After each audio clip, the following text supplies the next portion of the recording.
All right, let's dive into Diwali. We're going to go deeper than just Festival of Lights, right? Yeah, definitely. We've got this article by Sadhguru. It's called "Why is Deepavali or Diwali Celebrated, and What is Its Significance?" Okay, great. So we're using that as our jumping off point. And hopefully by the end, we'll all understand how Diwali can help us kind of break free from this thing called inertia and, ultimately find more joy in our lives. Sounds good. You know, it's really interesting how, like, light is so central to Diwali, We light up our homes, streets, even the sky with those amazing fireworks. Right. But I think the real magic of Diwali is understanding this, like, deeper kind of light, the light that's inside each of us. So you're saying it's more than just the pretty diyas and sparklers. Like, what exactly is this inner light all about? Okay, well, think about it this way. For most animals, light is just practical, right? It lets them see, hunt, survive, basic stuff. But for us humans, light represents something bigger. It's about clarity, awareness, like finding a way out of all the confusion and the suffering that can cloud our minds. So it's kind of like light helps us see the way forward, not just, physically, but like mentally and emotionally too. Exactly. Sadhguru uses this great analogy of a tiger cub versus a house cat, right? Right. The tiger cub never, questions its purpose, it just lives its nature effortlessly. But us humans, our minds are constantly buzzing. We get tangled up in thoughts and doubts, anxieties. We literally create our own inner darkness. You know what I mean? Oh, yeah, for sure. I know I get stuck in my own head all the time. So how does Diwali actually help with all that inner turmoil? Well, think of Diwali as a powerful reset button, a reminder to shed that darkness of confusion and step into the light of clarity. And this is where that idea of inertia comes in. Right. Around this time of year, there's this natural tendency to slip into inertia, like a state of stagnation and inactivity. So kind of like we want to hibernate during winter. Yeah, exactly. And it makes sense, right? All that delicious Diwali food, the festivities, it's easy to just kind of give in to that urge. Right. But imagine that urge to hibernate extending beyond just the physical, Yeah. That's the inertia Diwali is really trying to address. Sadhguru points out that this inner inertia, this lack of movement, it's like the root cause of so much of our suffering and negativity. So it's not just about like being physically lazy. It's more like a mental and emotional laziness as well. Precisely. And we see it everywhere in modern life, this constant need for entertainment, distraction. It's like we're trying to outrun that inner inertia by always looking outside for stimulation, Yeah. But true joy, that comes from overcoming that inertia, not distracting ourselves from it. That's deep. It makes you think about how we're constantly chasing the next thing, the next movie, gadget, experience. Exactly. That craving for constant stimulation, it's a symptom of that inner darkness, that lack of clarity. And that's exactly what Diwali wants to help us overcome. The festival is like a call to action, It's urging us to wake up, shake things up, and reconnect with that inner light. It's interesting, right? It's not just about like overcoming this inertia on a personal level. Diwali also has this huge historical and cultural significance. It reminds us of the importance of celebrating together, renewing as a community.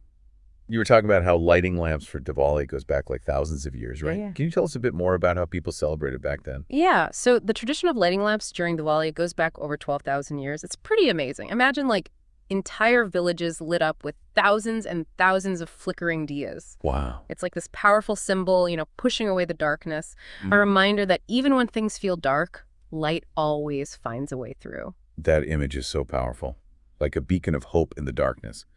So if this was all happening way before the story of Krishna defeating Narakasura, what were those early Diwali celebrations actually about? Well, one thing that's really fascinating is that Diwali happens right around the end of the harvest season. Oh, right. So after months of hard work, people would come together, celebrate the abundance, give thanks for everything nature had provided. Makes sense. It's like a reminder to appreciate what we have, right? Yeah. And to celebrate all the hard work, both individually and as a community. Exactly. Diwali was a time for the community to come together, Yeah. Share food, stories, joy. It wasn't just about pushing away the physical darkness.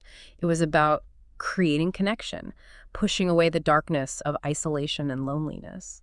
So Diwali is more than just a personal celebration. It's about strengthening the bonds in our community and spreading that joy to the people around us. Exactly. And this ties in perfectly with what Sadhguru was saying about approaching life with a sense of celebration. He talks about how true joy comes not just from achieving our goals, but from really being present and engaged in the whole process, you know? It reminds me of what you were saying earlier about the paradox of seriousness. Hmm. Can you explain that a little bit more? Sure.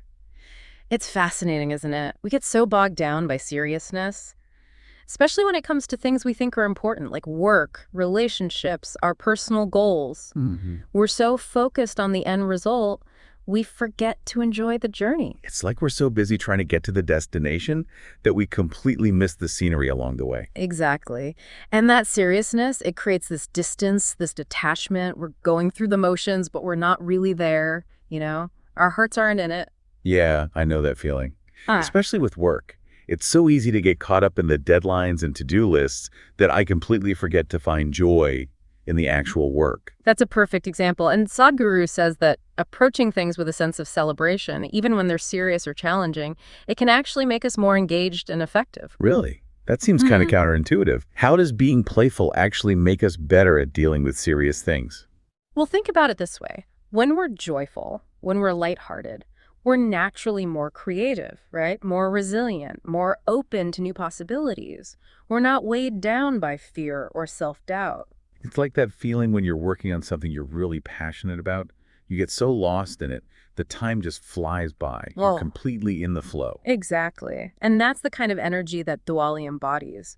It's a reminder to bring that sense of joy and celebration into everything we do, not just during the festival, but all year round. I love that. It's like Diwali's giving us permission to let go of all that seriousness and just embrace a more playful, joyful approach to life. Exactly. And that brings us back to the whole idea of light, doesn't it? When we Yeah. cultivate that inner light, that clarity and joy, it radiates outward. It affects not just us, but everyone around us. So it's like each of us becomes a source of light, Oh, right? yeah. Illuminating the world with our own unique brilliance. And when we come together to celebrate, like we do during Diwali, it's like we create this collective illumination that can push away even the darkest shadows. That's a beautiful image. All those dayas coming together, creating this dazzling display of light and hope. That's the true essence of Diwali. It reminds us that we're all connected, and when we choose joy and clarity, we can make a real difference in the world. So as we get closer to Diwali this year, what are some practical ways we can bring these insights into our own celebrations? Yeah. And how can we keep that spirit alive even after the festival is over? Yeah, that's a really good question. It's not just about the rituals, right? Although they are beautiful and meaningful in their own way. I think the real change happens when we take those deeper lessons of Diwali and actually apply them to our lives. So how do we actually do that? How do we bring that light into our everyday lives? It can be kind of tough sometimes, you know? Well, Sadhguru talks about cultivating a sense of gratitude, you know, instead of always focusing on what we don't have, what's missing, we can try to take a few moments each day to just appreciate all the good things, even the small things, right? Yeah. I've heard about those gratitude journals. Just like writing down a few things you're thankful for each day. Do you think those actually help? Oh, absolutely. It sounds so simple, but it can really shift your whole perspective, you know? Another way to cultivate that inner light is through simple acts of kindness. Sadhguru really emphasizes that true joy comes from making a positive impact on the world around us. Hmm. So it's not just about feeling good ourselves. Yeah. It's about sharing that light with others. Exactly. It doesn't have to be anything big, you know? It could be just offering a genuine compliment, helping out a neighbor, or even just like donating to a cause you believe in. These small acts of kindness, they not only brighten someone else's day, but they also nourish our own sense of joy and purpose. That makes me think about the tradition of giving gifts during Diwali. It's not really about the material things, right? Yeah. It's more about expressing our love and appreciation for the people in our lives. Exactly. And that spirit of giving, it can go way beyond material things, you know? We can give the gift of our time, our attention, our compassion. Those are the gifts that truly make a difference. So it sounds like as we wrap up our deep dive into Diwali, the real takeaway here is that it's not just a one-day celebration. It's like an invitation to live our lives with more clarity, more joy, and more generosity all year round. You said it perfectly. Diwali reminds us that the light we're looking for is already inside of us. It's up to us to nurture it, share it, and let it guide our way. This has been such an inspiring conversation. I feel like I have a totally new understanding of Diwali now and how its message can really impact my life every single day. It's been wonderful talking to you about this. Well, we hope you enjoy this deep dive into Diwali too. And remember, this journey to inner light, it's a continuous process. Every step we take toward more clarity, more joy, more generosity, it brings us closer to that radiant place within us. Happy Diwali, everyone.